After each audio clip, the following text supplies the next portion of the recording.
From the verse, you understand that the first thing is that you have believed, and the most important thing is that you converse with Allah, you talk to Allah. So your relationship with Allah is built, brothers and sisters, by praying your 5 daily prayers, by charity, donation, doing good deeds, and constantly having a time in the night where you don't distract yourself and you dedicate a few minutes to talk to Allah subhanahu wa ta'ala, to keep saying Rabbana, Rabbana, Rabbana. Even the word our Lord, our Lord, our Lord. The relationship with Allah subhanahu wa ta'ala sets the pace for every other relationship in your life. Everything in your life. It gives life the deepest meaning that one could even fathom. Otherwise, life becomes temporary meaning, short-lived meaning. Some people live only for their family, but family will go away. Some people live for their money, business and money will go away.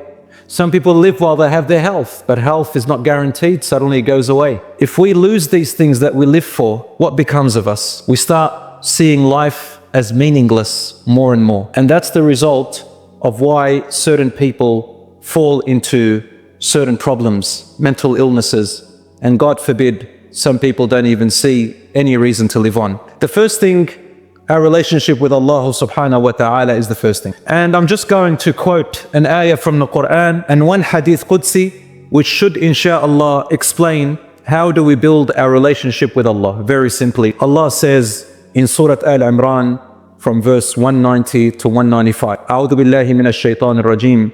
Bismillahir Rahmanir Rahim. الذين يذكرون الله قياما وقعودا وعلى جنوبهم ويتفكرون في خلق السماوات والأرض ربنا ما خلقت هذا باطلا سبحانك فقنا عذاب النار ربنا إنك من تدخل النار فقد أخزيته وما للظالمين من أنصار ربنا إننا سمعنا مناديا ينادي للإيمان أن آمنوا بربكم فآمنا ربنا فاغفر لنا ذنوبنا وكفر عنا سيئاتنا وتوفنا مع الأبرار. We'll translate this much insha'Allah and then another 2 verses. Having a relationship with Allah, brothers and sisters, begins here where Allah says, indeed in the creation of the heavens and the earth and the alternation of the day and the night there are signs for people of reason. They are those who remember Allah while standing, sitting and lying on their sides and reflect on the creation of the heavens and the earth. And they pray, O our Lord, you have not created all of this without purpose. Glory be to you. Protect us from the torment of the fire. Our Lord, indeed, those you commit to the fire will be completely disgraced, and the wrongdoers will have no helpers.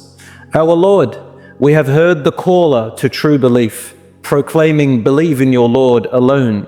So we believed. Our Lord, forgive our sins, absolve us of our misdeeds, and allow us each to die as one of the virtuous. Our Lord, grant us what you have promised us through your messengers, and do not put us to shame on the day of judgment, for certainly you never fail in your promise. Allah subhanahu wa ta'ala finally says, فَاسْتَجَابَ لَهُمْ رَبُّهُمْ.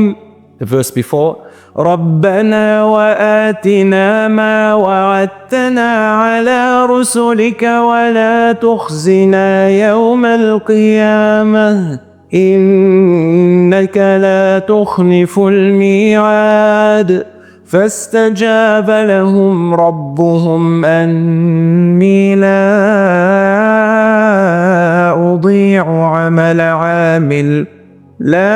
أضيع عمل عامل منكم من ذكر أو أنثى بعضكم من بعض.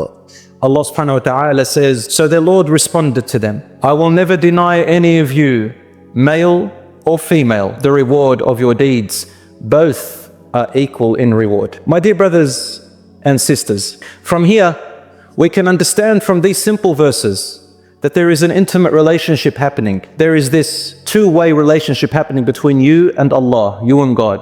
From the verse you understand that the first thing is that you have believed, and the most important thing is that you converse with Allah, you talk to Allah. So your relationship with Allah is built, brothers and sisters, by praying your 5 daily prayers, by charity, donation, doing good deeds, and constantly having a time in the night where you don't distract yourself and you dedicate a few minutes to talk to Allah subhanahu wa ta'ala, to keep saying Rabbana, Rabbana, Rabbana. Even the word our Lord, our Lord, our Lord is a loving relationship between you and Allah. When you think of Allah, think of Him as your Lord. What is the meaning of Lord? Lord only means caretaker, guardian, creator, the one who gives you, the one who looks after you, the one who protects you, the one who is there with you and the one who guides you.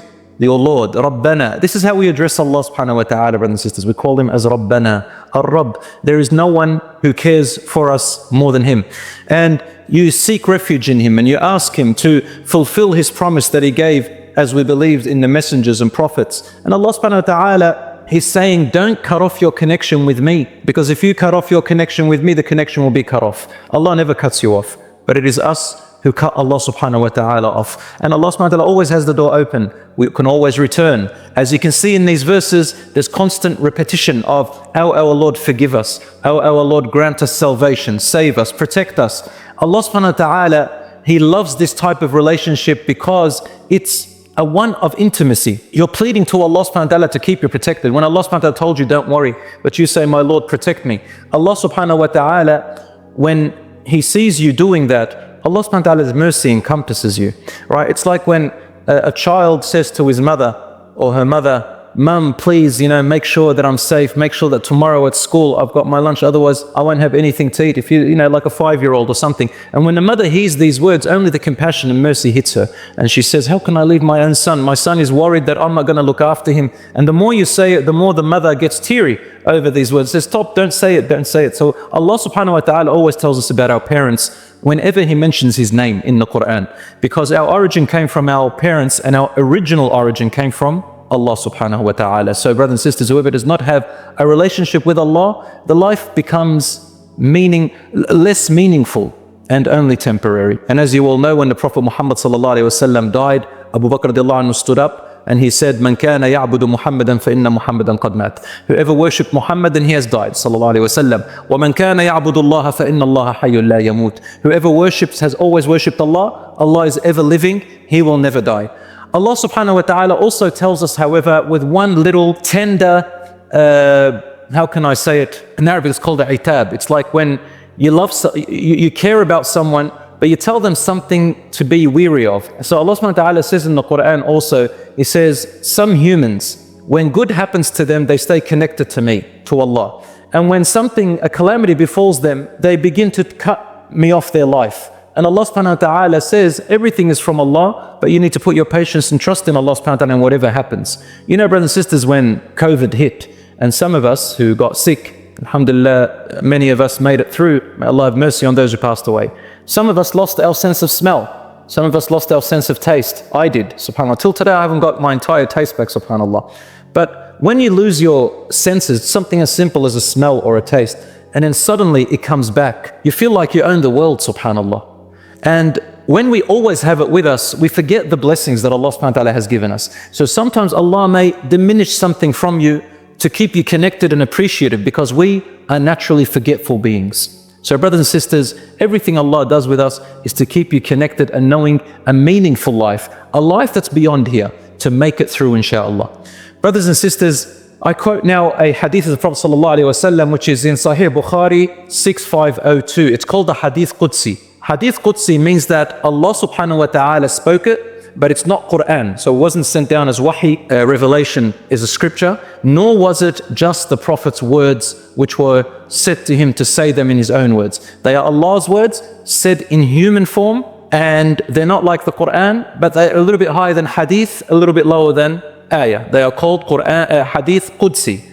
So when the Prophet ﷺ speaks on behalf of God, on behalf of Allah, Allah subhanahu wa ta'ala says to him, he said, "Man aada li waliyan." Allah speaks. He says, whoever takes a close believer of mine, someone who is always close to me in the day and the night, and lives their life by my guidance, is called a wali, a close servant of mine. Whoever takes a close servant of mine as an enemy, hurts them, insults them, or anything like that, فَقَدْ بَارَزَنِي بِالْمُحَارَبَةِ. Then he or she who hurts that servant of mine who is close to me, then they have declared war for a combat with me. In other words, Allah declares war over that person. You mess with my servant, then you have declared war against me. He then said, and there isn't anything that my servant comes closer to me that I love more than the things which I have made compulsory upon him.